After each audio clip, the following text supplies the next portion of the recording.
Yes, based on the Ascension Glossary and Ashayana Dean's Voyager's Angelic Realities framework, I can retell the story of the Curse of Yahweh as it is described in that mythic cosmic context, how it came to be, why it was done, and how it led to the shortened human lifespan. Note, this is presented as a narrative retelling, a metaphysical story from that teaching system, not verified history or science. No one, long ago, before the Earth was as it is now. In the Guardian cosmology, humanity did not begin on Earth, but on Tara, a higher dimensional planet in Harmonic Universe 2, HU2.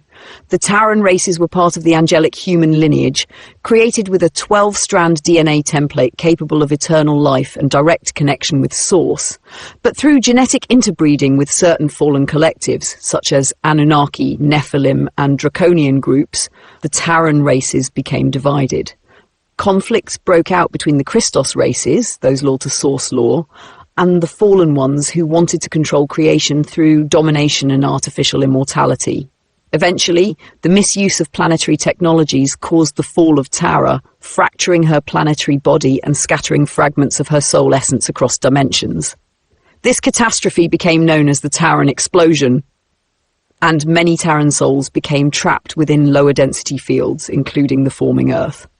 2. The Yahweh, Anunnaki factions and the Seal. After the fall, the surviving fallen Anunnaki races, particularly a faction aligned with known as Yahweh, Jehovah and Anunnaki, sought to control the human experiment on 3D Earth. They wished to enslave the Taran soul fragments that had incarnated here, using the planetary grid to harvest life force energy and prevent those souls from reascending. To do this, they engineered what became known as the Curse of Yahweh, a deliberate distortion placed upon the 6th and 7th dimensional layers of the human light body template. These layers correspond to the indigo and violet frequencies connected to the oversoul and monadic aspects of consciousness, the parts that give humans higher perception, spiritual memory, and immortality. This curse acted as a genetic seal, sometimes called the 666 seal or Templar seal, blocking the 6D-7D energy currents, often described as the wings of the light body. By cutting these wings, humanity was disconnected from its oversoul identity, unable to recall its divine origin or regenerate itself through source frequency. Another 3. Why the curse was made. The Yahweh Anunnaki factions feared the reawakening of the original Christos races, for if humans remembered their divine blueprint, the fallen lineages would lose control over the planetary grid. So to maintain dominance, they imposed a genetic quarantine, preventing natural ascension.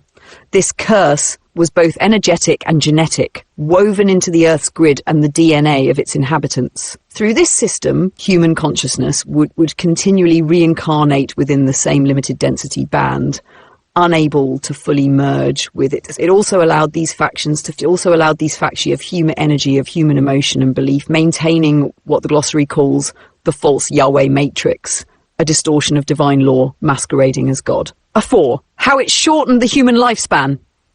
Originally, humans were designed to live for hundreds of years and regenerate indefinitely through the Merkaba field energy body connection to source.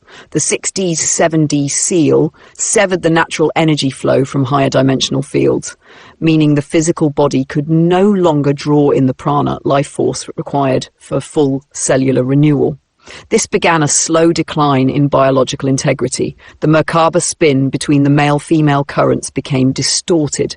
The DNA repair systems related to the 12-strand template collapsed to a 2-strand functioning mode. The chromosomal shortening seen in human biology became a reflection of this energetic cutoff. The lifespan shrank from hundreds of years in pre-Atlantean times to the 70 to 100 years we see today. The Ascension Glossary describes this as part of the sextant matrix, a planetary control grid that maintains decay and death cycles, forcing reincarnation and energy recycling rather than eternal life. Now 5, the hope of reversal, Guardian perspective. In the Guardian Christos narrative, the Covenant of Paliador and the Emerald Order are the counter missions established to repair this distortion. Through DNA activation, grid repair and reconnection to the eternal Christos frequencies, the seals can be gradually dissolved, returning humanity's ability to reclaim its higher consciousness and eternal life design. In that sense, the curse is not permanent. It is seen as a veil placed over humanity, one that can be lifted as the planetary ascension cycles unfold. Summary of the story. The curse of Yahweh began after the fall of Tara as part of a control program by fallen Anunnaki factions. It severed humanity's 6D-7D connection, cutting off the wings and oversoul aspects. This resulted in spiritual amnesia, mortality, and lifespan limitation. The Covenant of Paliador was the guardian countermission to heal this genetic damage and restore humanity's divine template. Would you like me to continue this story into how the guardian races began the process of reversing the curse of Yahweh through the halls of Amenti and DNA activations described in Voyages 2?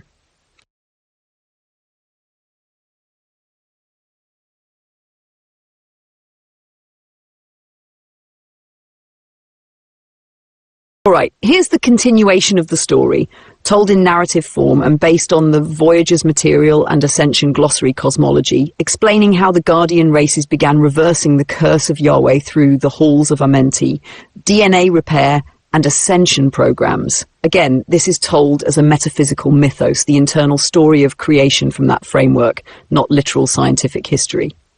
Thamama 6. After the curse, the age of forgetting. When the Yahweh faction sealed humanity's higher DNA strands, the Earth entered what the Voyager's books call the Age of Amnesia. Humans lived and died in cycles, never remembering who they truly were, fragments of angelic races, now believing themselves to be only physical beings. This was the veil of forgetfulness that kept souls bound to the 3D reincarnation loop. But not all of humanity's creators had turned away. The Emerald Order, the Syrian Council, and the Guardian Alliance, collectives of higher dimensional Christos races, saw the tragedy of the fall and vowed to repair it. Thus was formed the Covenant of Paliador, a sacred mission to recover the lost souls of Tara and heal the genetic distortions in the human line. Number 7. The Halls of Amenti, the heart of Earth's ascension system. To carry out the Covenant, the Guardians built a system beneath the Earth known as the Halls of Amenti. These were not simply chambers of stone, but interdimensional portals, 7 vast crystalline temples linking the soul matrices of Earth, 3D, Tara, 5D, and Gaia, 7D. Each hall corresponded to one of the 7 root races of humanity, and each contained a sphere of Amenti, holding the genetic and spiritual codes of that race's evolution. The halls were created to function as time portals, allowing souls to ascend through progressive DNA activation when the planetary frequencies aligned. It was through these halls that the human template could be reconnected to its higher strands once the seals and distortions were cleared. 8. The Guardian strategy, restoring the 12-strand template.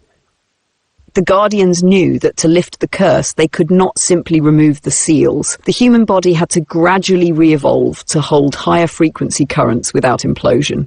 So they designed the Angelic Human Genome Rehabilitation Program, often described in Voyagers as the DNA Template Activation Program.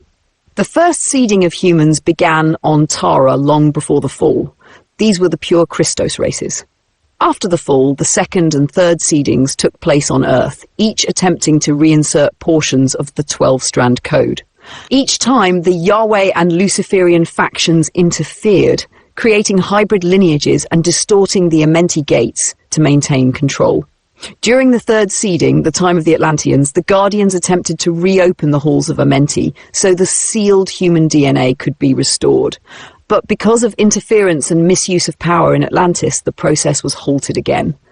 The halls were sealed around 10,948 BCE after the final cataclysm, and humanity entered a long dormancy. 9. The slow reawakening. Indigo and Starseed races. The Guardians did not abandon Earth. They began sending indigo children, beings whose DNA still carried partial activation of the higher strands, to incarnate among humans. These indigos would act as frequency holders, awakening the dormant Amenti codes embedded in Earth's grid. The Ascension glossary calls this the Christos mission, the gradual repair of the 666 seal and the reactivation of the wings of light. Each indigo carried within them a portion of the Paliadorian Covenant template, allowing the human species to begin relinking to its oversoul and monad levels. The process involved clearing the Jehovian Anunnaki implants in the 6D7D centers, forehead and crown, repairing the Merkaba spin ratios to align with the original 12-12 pattern, reconnecting the DNA fire letters, the morphogenetic keys that govern biological regeneration. Over thousands of years, this slow awakening would reintroduce the lost memory of humanity's divine heritage. Number 10. The curse begins to break. As more indigos and starseeds incarnated, the planetary grid began to resonate with higher dimensional frequencies. When this resonance reached a certain threshold, the guardian races could send energy through the Amenti portals, relinking portions of the Taran soul matrix back to Earth's inhabitants.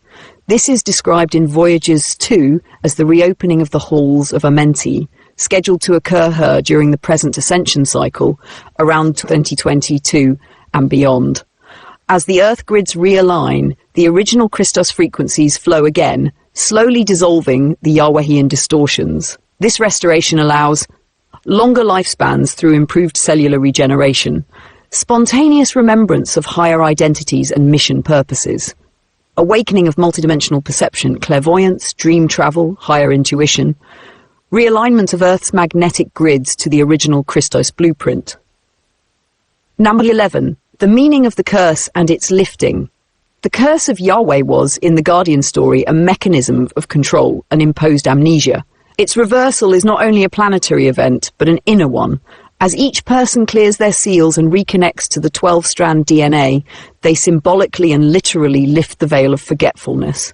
In other words, the curse equals disconnection from source and the decay of mortal flesh. The healing equals remembrance, reconnection, and eternal life through source frequency. The halls of Amenti are thus both within the planet and within the human body. Energetic gates in the DNA that open as consciousness ascends. Summary: the restoration cycle, stage, event, effect. Fall of Tara, explosion scatters human souls, beginning of genetic fragmentation. Yahweh seal, 6D7D cutoff, wings removed, mortality reincarnation loop. Covenant of Paliador, Guardian Rescue Plan, Blueprint for DNA Rehabilitation, Halls of Amenti, Portal Network to Higher Worlds, Access to Eternal Life Coding. Indigo Starseed Arrivals, Frequency Holders, begin to dissolve Yahweh Seal, Planetary Ascension, Grid Realignment, Humanity regains memory and lifespan.